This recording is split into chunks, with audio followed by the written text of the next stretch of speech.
نحمده ونستعينه ونستغفره ونؤمن به ونتوكل عليه ونعوذ بالله من شرور أنفسنا ومن سيئات أعمالنا من يهده الله فلا مضل له ومن يضلله فلا هادي له ونشهد أن لا إله إلا الله وحده لا شريك له ونشهد أن سيدنا ونبينا ومولانا محمدا عبده ورسوله أرسله بالحق بشيرا ونذيرا وداعيا إلى الله بإذنه وسراجا منيرا صلى الله تعالى عليه وعلى آله وأصحابه وسلم تسليما كثيرا أما بعد فأعوذ بالله من الشيطان الرجيم بسم الله الرحمن الرحيم أولم يروا أن الله الذي خلق السماوات والأرض قادر على أن يخلق مثلهم وجعل لهم أجلا لا ريب فيه فأبى الظالمون إلا كفورا قل لو أنتم تملكون خزائن رحمة ربي إذا لأمسكتم خشية الإنفاق وكان الإنسان قتورا ولقد آتينا موسى 9 آيات بينات فاسأل بني إسرائيل إذ جاءكم فقال له فرعون إني لأظنك يا موسى مسرورا قال لقد علمت ما أنزل هؤلاء إلا رب السماوات والأرض بصائر وإني لأظنك يا فرعون مسبورا فأراد أن يستفزهم من الأرض فأغرقناه ومن معه جميعا وقلنا من بعده لبني إسرائيل اسكنوا الأرض فإذا جاء وعد الآخرة جئنا بكم لفيفا صدق الله مولانا العظيم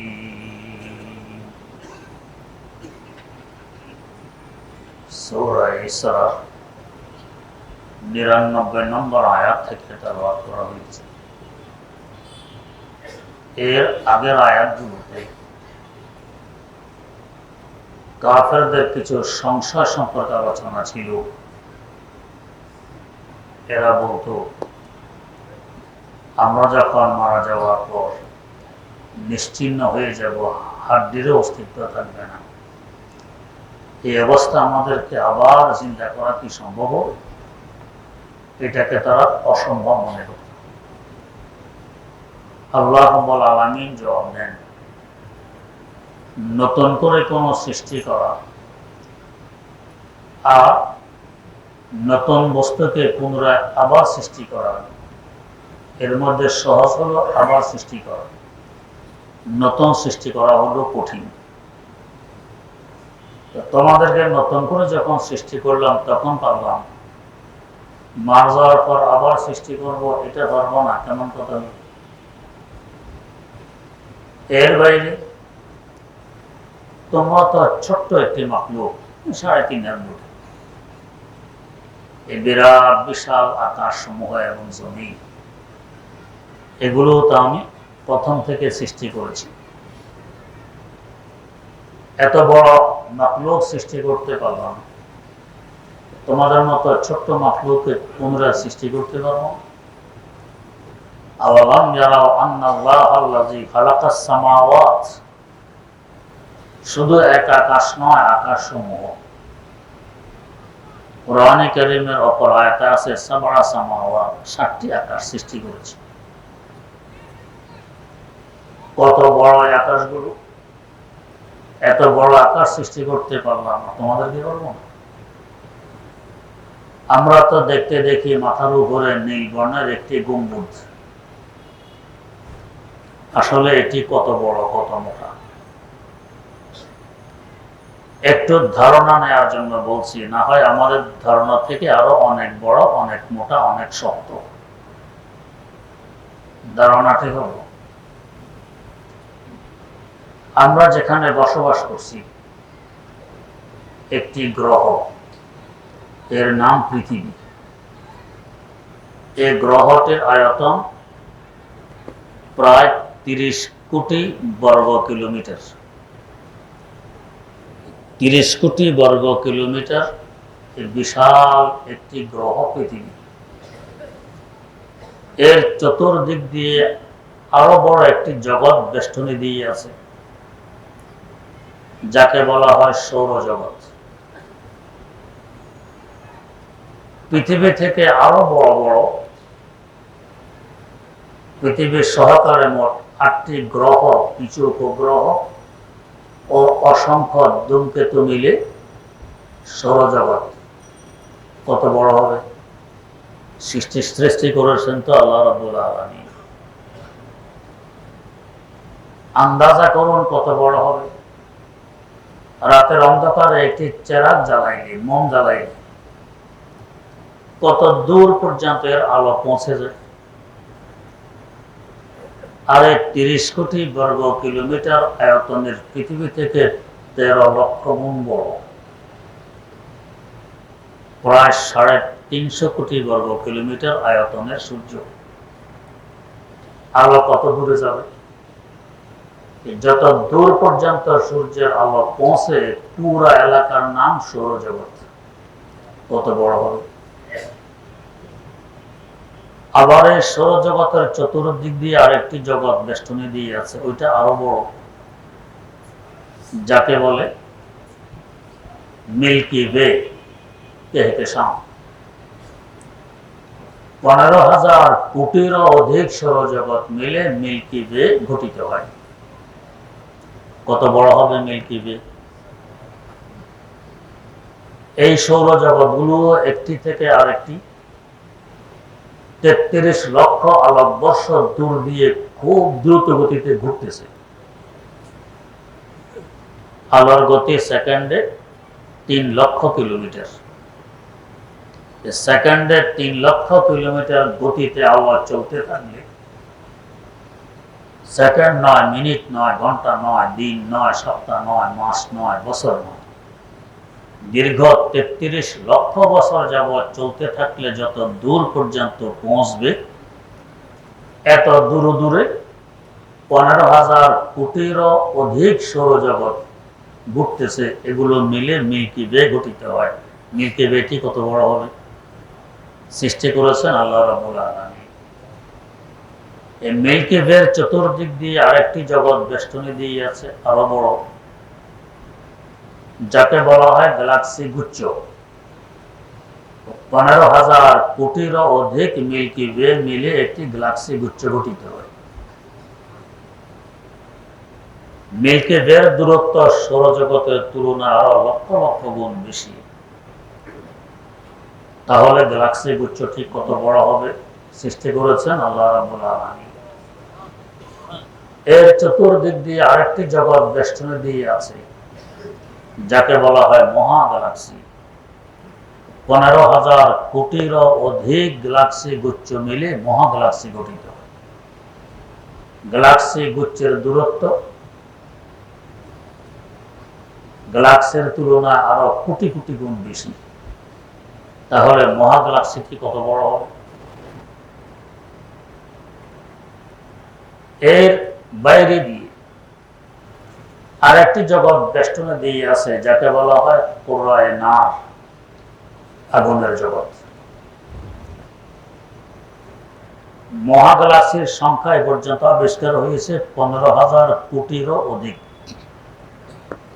এই সব কিছুর চতুর্দিক দিয়ে বেষ্টনী দিয়ে আছে কুরআয়ে নার, আগুনের জগৎ। অসংখ্য গণিত লক্ষ কোটি কিলোমিটার ব্যাপী। তাহলে কুরআয়ে নারটি কত বড়। এই যে আগুন জ্বালাইলে আগুন উপরের দিকে ওঠে, নিচের দিকে যেতে রাজি হয় না। চারাগ কিংবা মোম জ্বালাইলে যদি চারাগের পিতা থেকে রেশা থেকে আগুন 4 ইঞ্চি উপরের দিকে লম্বা হয়ে জ্বলে, চারাগকে উপর করলে নিচের দিকে 4 ইঞ্চি লম্বা হয়ে জ্বলবে না, এটা উল্টা উপরের দিকে উঠবে। কেন উপরের দিকে উঠে? আগুনের দেশ উপরে। সবাই চায় স্বজাতির সাথে থাকতে,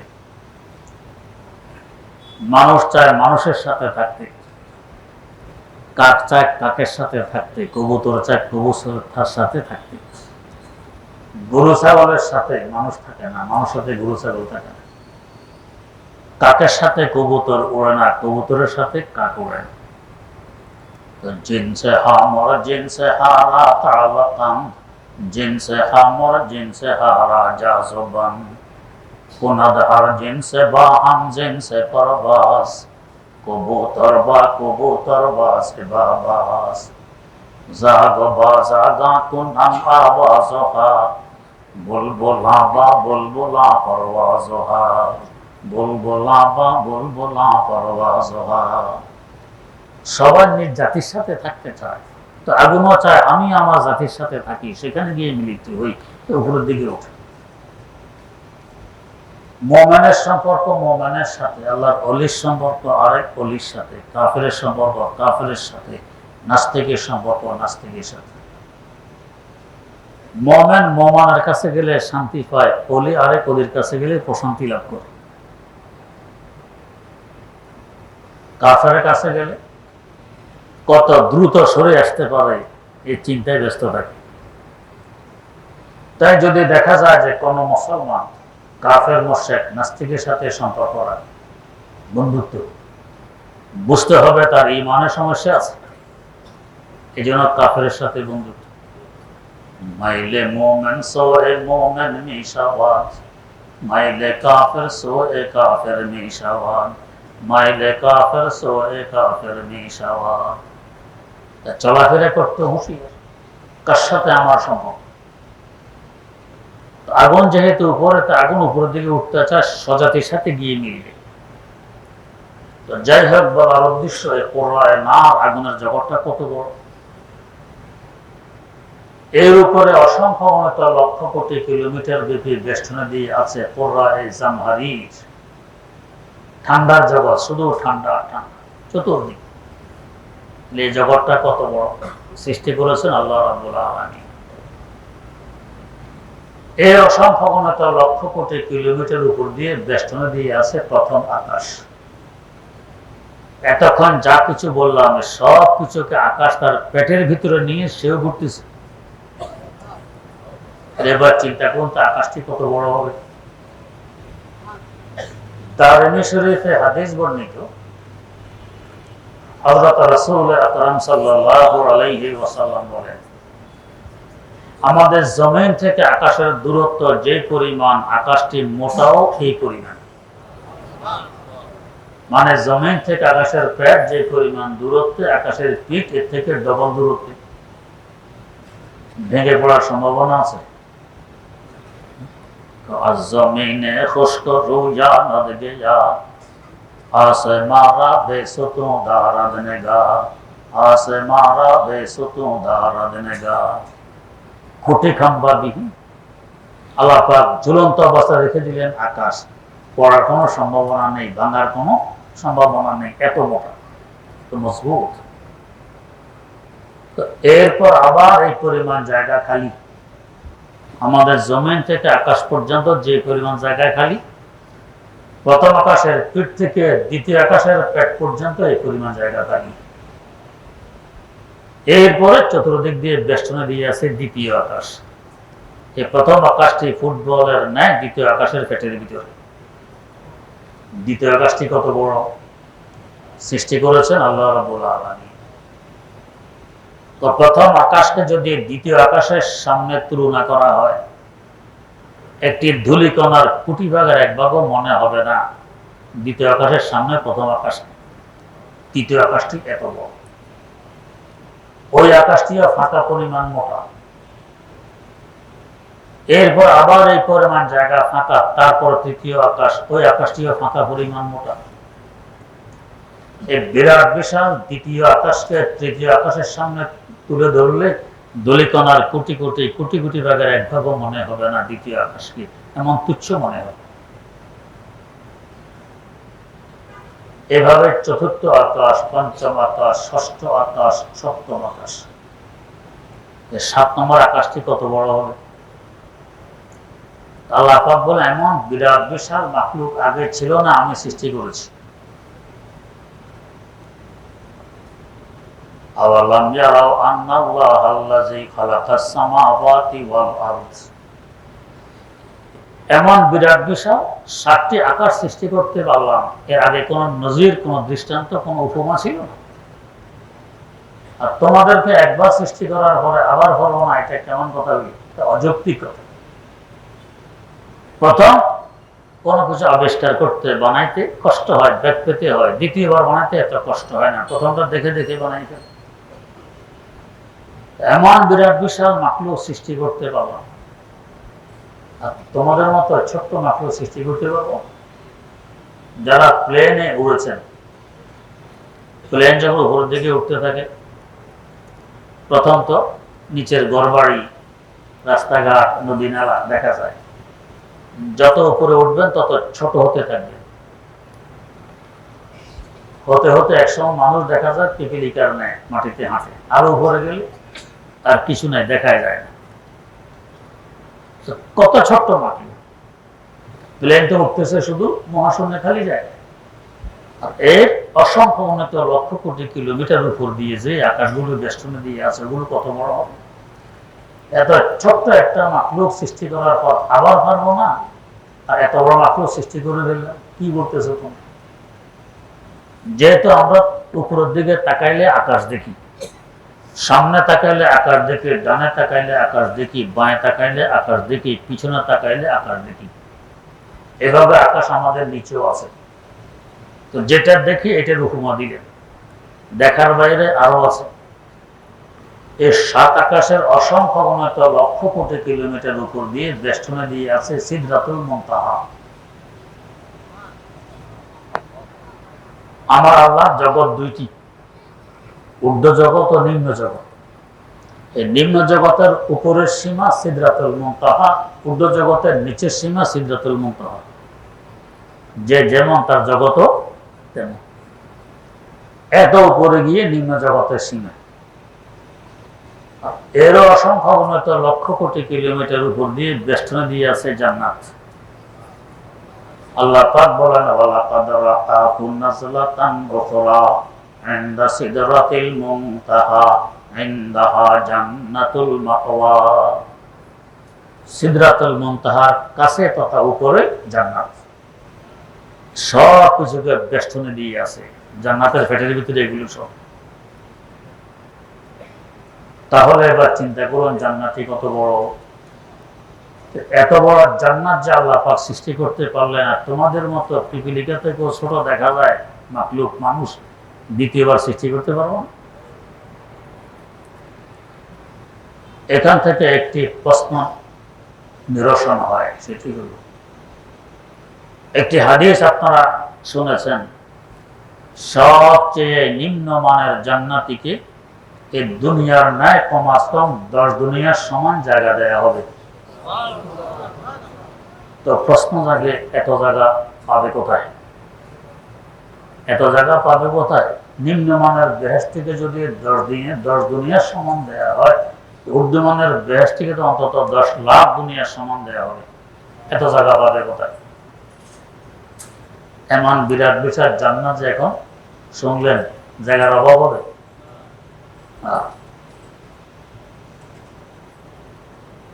হাকিমুল ইসলাম আল্লামা কারি তৈয়ব সাহেব রহমতুল্লাহ আলাইহি লেখেন, একবার হযরত জিবরাইল আমিন আলাইহিস সালাম বেহেশতে ঢোকার, প্রবেশ করার এবং দেখার দরখাস্ত পেশ করলেন আল্লাহ পাকের দরবারে। আল্লাহ পাক অনুমতি দিলেন, যাও দেখো। বেহেশতে প্রবেশ করলেন, উঠতেছেন আর দেখতেছেন কেমন গতির উড়ে। বুখারী শরীফের ব্যাখ্যা গ্রন্থ ফজলুল বারীতে উল্লেখ আছে, জিজ্ঞেস করা হলো, জনাব আপনার গতি কেমন, ঘন্টায় কত কিলো? জবাব দিলেন, একটি ঘটনা বলছি, আমার গতি কেমন আন্দাজ করতে পারবে। কি ঘটনা? তো ঘটনা হলো, আল্লাহর পয়গম্বর হযরত ইউসুফ আলাইহিস সালামকে যখন তার ভাইরা কূপে ফেলে দেয়, আমি তখন ছিলাম সিদরাতুল মুনতাহায়, কত উপর। তো ফেলে দেওয়ার পর আল্লাহ পাকের পক্ষ থেকে আদেশ আসলো, ও জিবরাইল, আমার পয়গম্বর ইউসুফকে তার ভাইয়েরা কূপে ফেলে দিয়েছে, তিনি পানিতে পৌঁছার আগে আগে তুমি গিয়ে তাকে তুলে ধরো। ফেলে দেওয়ার পর তাকে তুলে ধরার আদিষ্ট হলাম আমি সিদরাতুল মুনতাহায়। সেখান থেকে জমিনের কূপে এসে তাকে তুলে ধরেছি, কেনানের কূপে। তখন তার পা মোবারক পানি পর্যন্ত পৌঁছতে পারেনি। কেমন গতি! আর এমন গতি হবেই না বা কেন? মুসনাদে আহমদ বিন হাম্বল একটি বিশাল কিতাব, হাদিসের কিতাব, 52 খণ্ডে ছেপেছে। 52 খণ্ড, বিশাল কিতাব। কিতাবে একটি হাদিস বলল, কথায় কথা আসে। আমার বাচ্চার মেজু মামা জনাব মাওলানা মুফতি হামিদ জহির জি দামাজদু, ওনার এক ভক্ত এসে বলছে, হুজুর আপনার মাদ্রাসায় কি কি কিতাব লাগবে একটি লিস্টি দেন, আমি সব কিতাব খরিদ করে দিব। মতে সাহেব জিজ্ঞেস করলেন, অ্যামাউন্টটা জানলে বা বই, কত টাকার কিতাব দিবেন? বদলোক গরম হইলেন, হুজুর অ্যামাউন্ট জানার আপনার কি দরকার? আপনি লিস্টি দিবেন, সব কিতাব আমি এনে দিব, অ্যামাউন্ট জানার তো আপনার দরকার নেই। তারপরও জানলে বাবা হতে না, কোনো দরকার নেই, এত লিস্টি দেন। তো মতির সাহেব 3 কিতাবের নাম দিলেন। বদলোক আবারও গরম হইলেন, হুজুর আমি তো সব কিতাব এনে দিব, আপনি মাত্র 3 কিতাবের নাম দিলেন। মতির সাহেব বলে, আগে 3 কিতাব দেন, এর পরে বাকিগুলো লিস্টি দিব। ভদ্রলোক 3 কিতাবের নাম নিয়ে গেছেন লাইব্রেরিতে। জিজ্ঞেস করছেন, 3টি কিতাব আপনাদের লাইব্রেরিতে আছে? জি আছে। তো নামান, আমি কিতাবগুলো খরিদ করতে এসেছি। এরা জিজ্ঞেস করে, সাথে কত টাকা আছে? ভদ্রলোক আবার গরম হয়ে গেলেন, আমি তো কিতাব জোর করে নিতে আসিনি, টাকা দিয়ে তো নিব। আপনি কিতাব দেন, টাকা দিয়ে নিব। তো তারপরও জানলে ভালো হইতো, না জানার দরকার নেই, কিতাব দেন। ওনারা মুসনাদে আহমদ বিন হাম্বল রেক থেকে নামানো আরম্ভ করলেন, 52 খণ্ড নামাইলেন। এখন বদলোক জিজ্ঞেস করে, আমি লিস্টে দিয়েছি 3 কিতাবের, এতগুলো নামাইতেছেন কেন? আমি তো 3টি নিই। তো জানাব এটা 1 কিতাব, বাকি 2টা এখনো আছে বাকি, এই একটাই 52 খণ্ড। এটার দাম কত? তখনকার সময়ের দাম ছিল 80,000 টাকা, এটার দাম 80,000 টাকা। এখন সরি আমি বুঝতে পারিনি, আসসালামু আলাইকুম ওয়া রাহমাতুল্লাহ। খালি হাত ফিরে আসতেন মুফতি সাহেবের কাছে, সে বলেন, হুজুর আপনার সাথে গরম হলাম, লাইব্রেরিয়ানদের সাথে গরম হইলেন, বেজ্জত হয়ে ফিরে আসছি। কেন? তো 1 কিতাবের দাম বলে 80,000। আমার তো খেয়াল ছিল আপনার সব কিতাব মিলে 5-7 হাজার টাকা, 5-7 হাজার টাকা হয়তো হবে, এত দামি দামি কিতাব। ধারণায় নেই যে মাদ্রাসায় কি পড়ানো হয়, ধারণায়। এক সচিবের কাছে একজন হুজুর কোন কাজে গেছেন, হুজুর একটু তাড়াহুড়া করতেছেন। এক পর্যায়ে সচিব সাহেব জিজ্ঞেস করে, তাড়াহুড়া কেন? বলছে, মাদ্রাসায় পরীক্ষা আছে, তো আমাকে গিয়ে পরীক্ষা দিতে হবে। কি? মাদ্রাসাতে আমি পড়েছি, পরীক্ষা তো কখনো হইতে দেখিনি, মাদ্রাসাতে পরীক্ষা হয় না। আপনি মাদ্রাসায় পড়েছেন? তো হ্যাঁ। কোন মাদ্রাসায় পড়েছেন? ফোরকানিয়া মাদ্রাসায়। ফোরকানিয়া মাদ্রাসায় পড়ছে। বলুন তো, সকালে যে বক্তব্য হয় ফোরকানিয়া মাদ্রাসা, এখানে কি পরীক্ষা টরীক্ষা হয়? হয় না। কোরআন শরীফ খতম হলে বাতাসা দেয়, কিংবা বিস্কিট। আমাদের সমারিতে বাতাসা 1 কান অথবা অর্ধেক, এটাতে ছাত্ররা কি খুশি, বাতাসা দিয়েছে আজকে। এ কথায় কথা মনে পড়ে, হাকিমুল উম্মত মুজাদ্দিদুল মিল্লাত হযরত শাহ আশরাফ আলী থানভী রাহমাতুল্লাহ আলাইহি লিখেছেন। তো মক্তবের ছাত্রদের খুব মহব্বত আর ভালোবাসা হয় ওস্তাদের সাথে, খুব ভালোবাসা। ওস্তাদের কাছে ঘনায় আসে যায়, খোঁজ খবর নেয়। ভালোবাসার পিছনে একটা কারণও আছে, সেটা কি? ওই যে কোরআন শরীফ নেয়ার সময় কিংবা খতমের সময় বাতাসা দেওয়া হয়, তো দু চার খান বেঁচে গেলে এটা হুজুর নিয়ে যায়। হুজুর নিয়ে বালিশের পাশে রেখে দেয়, সুযোগ হয়ে ছাত্ররা দিয়ে খেয়ে দেবে। এই বাতাসার ভাবে হুজুরের সাথে এত মিলাপ মহব্বত। আমি যখন প্রথম এখানে এসেছি, তো শুক্রবারের 4-5 মিলাদ তো থাকতেই, আসর পরও থাকতে হলো, দুনিয়ার দুটো থাকতো। কিছু কিছু বাচ্চা আমাকে জিজ্ঞেস করতে, হুজুর আছে কি মিলাদ আছে? আগে এসে জিজ্ঞেস করে, মানে থাকলে হে মসজিদে আসবে, জিলেবি পাবে, না থাকলে আর আসবে না। ওরা এখন যুবক হয়ে গেছে, দেখলে আমার হাসি আসে যে এই যুবক হয়ে আমাকে জিজ্ঞেস করতে, হুজুর আছে কি মিলাদ আছে? এই খবরটা কেন? মিলাদ অনেক বড় সবের কাজ, এই জন্য না জিলেবি আশায় এই মিলাদ, তা বাতাসার আশায় হুজুরের সাথে নিয়ে মিলাদ। হযরত লেখেন এক হুজুরে দেখলো যে কোনো বাতাসা রাখা যায় না, ছাত্র এসে খেয়ে ফেলে। ঠিক আছে, এবার ভালো করে হেফাজত করি। তো করছে কি, বদনার ভিতরে বাতাসা রেখে ভালো করে মুখ বন্ধ করছে, খুব কষে বান দিয়ে দিয়ে যাতে খুলতে না পারে।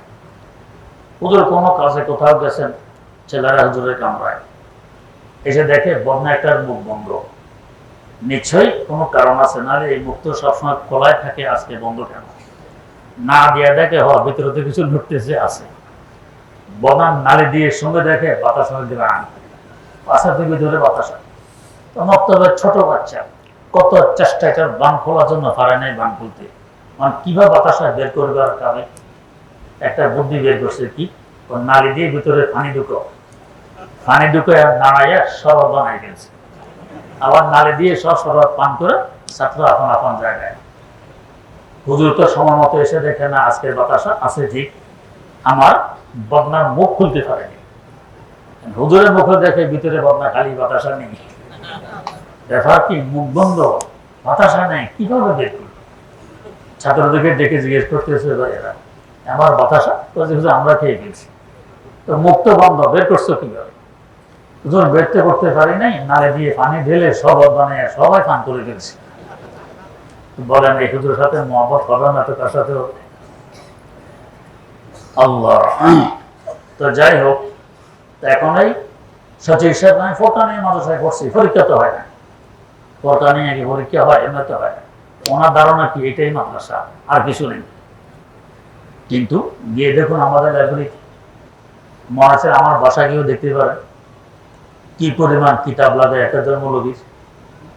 এই কিতাব ছাড়া তো মৌলবী অসব। আল্লাহ, কোন কোন কিতাব আছে 100 খণ্ড, 110 খণ্ড, 50 খণ্ড, 60 খণ্ড, 40 খণ্ড, এরকম কিতাব। এগুলো পড়াই তো মৌলবী। এমনি আমাদের লাইব্রেরিতে এক সময় দেখেন কি পরিমাণ কিতাব, আলহামদুলিল্লাহ। আল্লাহ, তো ধারণা কি মাদ্রাসায় কোনো পরীক্ষা হয় না। উনি এই ধারণা নিয়ে এসেছেন যে সব কিতাব দিয়ে দিব, লিস্টি দেন। কোটি কোটি টাকা দিল কিতাব, সব কিতাব খরিদ করা সম্ভব নয়। আমি যখন দারুল উলুম করাচিতে ছিলাম, তখন মাদ্রাসার লাইব্রেরিতে কিতাবের সংখ্যা ছিল 1 লক্ষেরও বেশি। কিতাবের সংখ্যা, কোন কোন কিতাব, বিহারুল আনওয়ার একটি কিতাব 110 খণ্ডে, লুগাতনামায় দেখুন একটা ডিকশনারি, বড় বড় ফরমায় 40 খণ্ডে, থেকে ছোট ফরমার ছাপকে অন্তত 150 খণ্ড হবে ডিকশনারি। এরকম কত বড় বড় কিতাবের কুতুবখানা, এমন 1 লক্ষ কিতাবেরও বেশি ছিল। এখন তো আরো কত বেড়ে গেছে। আর এই অবস্থায় একবার সৌদি আর এক শায়েখ এসেছেন, উনি এসেছেন কুতুবখানা দেখবেন। দেখে দেখে বের হওয়ার সময় বললেন, আমাদের কুতুবখানা শুধু তাজবিদ বিভাগের কিতাব এর থেকে বেশি। তাজবিদ মানে কোরআনে কারীম বিশুদ্ধ করে পড়ার নিয়ম নীতি যে সমস্ত কিতাবে লেখা হয়, এগুলো হলো তাজবিদ। আর এর বাইরে ফিকহ, ইসলামিক ল, আরো কত কিছু, হাদিস, তাফসীর, তাসাউফ, অনেক কিছু। তো শুধু এই এক শাখার কিতাব আপনাদের এখান থেকে আরো বেশি আমাদের লাইব্রেরিতে। তার মানে 1 লক্ষ কিতাবের উপরে আছে শুধু তাজবিদের কিতাব। আমি যখন ইলমে কিরাত পড়ি হযরত কারি আলী আহমদ রাহমাতুল্লাহ আলাইহির কাছে, একদিন হুজুর কোথাও যাচ্ছেন, হুজুরের কামরার চাবি আমার কাছে দিয়ে গেছেন, ওই কামরা থাকতে। আমি তখন নামে মিল পড়ি, সপ্তম শ্রেণীর ছাত্র। তো তখন থেকে অভ্যাস কিতাবাদি ঘাটাঘাটি। তো হুজুর গেছেন, চলে গেছেন, আমি একা এই কিতাব ঘাটাঘাটি। যেটাই খুলি সব তাজবিদের কিতাব, যেটাই খুলি তাজবিদের কিতাব না। হুজুর তো মশহুর কানি। আব্বা জান রহমতুল্লাহ আলাইহি বাড়ি আসলে জিজ্ঞেস করলাম, আব্বা আমরা তাজবিদের কিতাব পড়েছি মাত্র নুজহাতুল কারি আর জামালুল কোরআন দুইটা, হুজুরের কামরা দেখি শত শত তাজবিদের কিতাব। আব্বা জান রহমতুল্লাহ বলেন, আরো আছে, শুধু এগুলি না, তাজবিদের কিতাব আরো আছে। আল্লাহ তো মৌলবীতে এমনি হয়, এগুলো পড়েই হয়। তো যাই হোক, বলতেছিলাম মুসনাদে আহমদ বিন হাম্বল নামক এই কিতাবে একটি হাদিস বর্ণিত। হাদিসটি তাফসিরে ইবনে কাসিরে উল্লেখ আছে। হাদিসটি হলো, একদিন রাসূল আকরাম সাল্লাল্লাহু আলাইহি ওয়াসাল্লাম জিজ্ঞেস করলেন, জিবরাইল আপনি মানুষের আকার আকৃতি নিয়ে আমার কাছে ওহী পৌঁছাইতে আসেন, আসলে আপনার আকার কেমন, কত বড়, একটু দেখতে মন চায়। তো বললেন, তাহলে আপনি পূর্ব আকাশের দিকে তাকিয়ে থাকুন, আমি দেখা দেওয়ার চেষ্টা করছি। এই বলে তিনি বিদায় নিলেন। হুজুর পূর্ব আকাশের দিকে তাকিয়ে রইলেন। দেখতেছেন আকাশ থেকে কালো রঙের একটি পর্দা নিচের দিকে নামতেছে। নামতে নামতে জমিনে এসে ঠেকলো, উপরের দিক খালি হলো না। এভাবে আকাশ থেকে জমিন, দক্ষিণ মেরু থেকে উত্তর মেরু, পুরা খালি জায়গাটি এই পর্দা দ্বারা বরফ হয়ে গেছে। আবার পর্দাটি সরে গেছে। এরপর হুজুর দেখতেছেন হযরত জিবরিল আমিন আগের ন্যায় মানুষের আকার আকৃতি নিয়ে হুজুরের সামনে উপস্থিত। বললেন, পূর্ব আকাশের দিকে তাকিয়ে থাকলে আপনাকে আসল আকারে দেখা যাবে বললেন। তাকিয়ে রইলাম, কই দেখা তো দিলেন না। কেন, কিছুই দেখেননি? তো একটি পর্দা দেখেছি মাত্র। কেমন দেখেছেন? তো দেখেছি আকাশ থেকে নিচে নেমে জমিনে এসে ঠেকেছে, উপরের দিক খালি হলো না। এভাবে আকাশ থেকে জমিন, দক্ষিণ মেরু থেকে উত্তর মেরু, পুরা খালি জায়গাটি বরফ হয়ে গেছে পর্দা দ্বারা। এই তো দেখলাম। এরপর আবার পর্দাটি সরে গেছে। হযরত জিবরিল আমিন আলাইহিস সালাম বললেন, ও আল্লাহর রাসূল, এটি কোনো পর্দা ছিল না, ছিল আমি জিবরাইলের একখানা পাখা। একটি পাখাকে তার আসল আকার দিয়ে নিচে নামাইলাম। আকাশ থেকে জমিন, দক্ষিণ মেরু থেকে উত্তর মেরু, পুরা খালি জায়গাটি বরফ হয়ে গেছে। আল্লাহ পাক এমন বিরাট বিশাল পাখা আমাকে দান করেছেন মোট 600 খানা। বাকি 599টি পাখা কোথায় রাখবো সেই জায়গা এখানে নেই। এমন বিরাট বিশাল 600 পাখা মেরে যিনি উড়বেন, উড়ার গতি কেমন হবে? আমরা আন্তর্জাতিক প্লেনে উড়ি, প্লেন 2খানা পাখা দিয়ে ওড়ে। পাখা হয়তো লম্বা হবে 100 হাত, চড়া হবে 30 হাত। 100/30 হাত 2খানা পাখা দিয়ে ওড়ে ঘন্টায় 1 থেকে 1,500 কিলোমিটার গতিতে। আর এমন বিরাট বিশাল 600 পাখা মেরে যিনি উড়বেন, উড়ার গতি কেমন হবে? বেহেশতে প্রবেশের পরে গতিতে উঠতেছেন আর দেখতেছেন। হাজার হাজার বছর উড়ার পর জিজ্ঞেস করতেছেন, আল্লাহ বেহেশতের ওই কিনারা আর কত দূরে আছে? এমন বিরাট বিশাল বেহেশত থেকে 10 দুনিয়া কেন, 10 লাখ দুনিয়ার সমান যদি আপনাকে জায়গা দিয়ে দেওয়া হয়, জায়গা টান পড়বে? টান পড়বে। যে যেমন তার বানানো মাখলুকও তেমন। আল্লাহ, তা আমরা দেখি শুধু আকাশ, আল্লাহ পাক আকাশের কথা বললেন, ওগুলো তো দেখি না। আকাশের উপরে সিদরাতুল মুনতাহা দেখি না, জান্নাত দেখি না, এটা আর কত বড় মাখলুক। জান্নাতের অসংখ্য উন্নত লক্ষ কোটি কিলোমিটার উপর দিয়ে বেষ্টনে দিয়ে আছে কুরসি। আল্লাহ পাক বলেন, ওয়াসিআ কুরসিয়ুহুস সামাওয়াতি ওয়াল আরদ। আল্লাহ পাকের কুরসি সকল আকাশ এবং জমিনকে বেষ্টনে দিয়ে আছে। কুরসিটি কত বড় সৃষ্টি করেছেন আল্লাহ পাক। এর উপর দিয়ে বেষ্টন দিয়ে আছে পানি, অসম্ভব মতো লক্ষ কোটি কিলোমিটার দেখে শুধু পানি আর পানি। এর উপর দিয়ে বেষ্টন দিয়ে আছে আরশে মুআল্লা। আল্লাহ পাক বলেন, ওয়া কানা আরশুহু আলাল মা। আল্লাহ পাকের আরশ পানির উপর। এগুলো দেখি না, তাই এগুলোর উপমা আল্লাহ পাক দিলেন না। যদিও আমরা দেখি সহজে আমাদের বুঝে আসে, তাই দিলেন কি? আওয়ালাম ইয়ারাও আন্নাল্লাহাল্লাযী খালাকাস সামাওয়াতি ওয়াল আরদ, তোমরা কি দেখো না এই বিরাট বিশাল এতগুলো আকাশ যে আল্লাহ সৃষ্টি করেছেন, ওই আল্লাহ তোমাদেরকে পুনরায় সৃষ্টি করতে পারবেন? আর এর উপরগুলো দেখি না তো এগুলো বলেননি। এর থেকে আরো কোটি কোটি গুণ বড় বড় মাখলুক যে আল্লাহ সৃষ্টি করতে পারলেন প্রথম থেকে, আর হে আল্লাহ দ্বিতীয়বার মানুষ সৃষ্টি করতে পারবেন না, এ কেমন নির্বোধের কথা।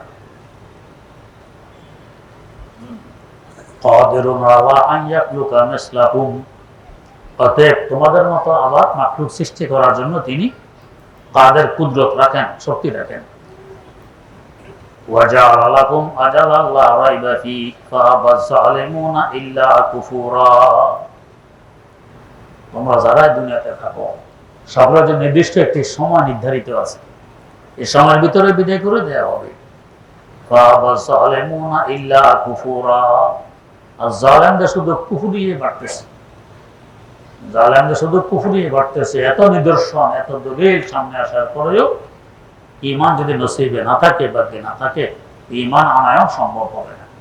আল্লাহ রাব্বুল আলামিন আমাদেরকে পাক্কা ঈমানদার এবং নেক আমল করনেওয়ালা বানায় দেন।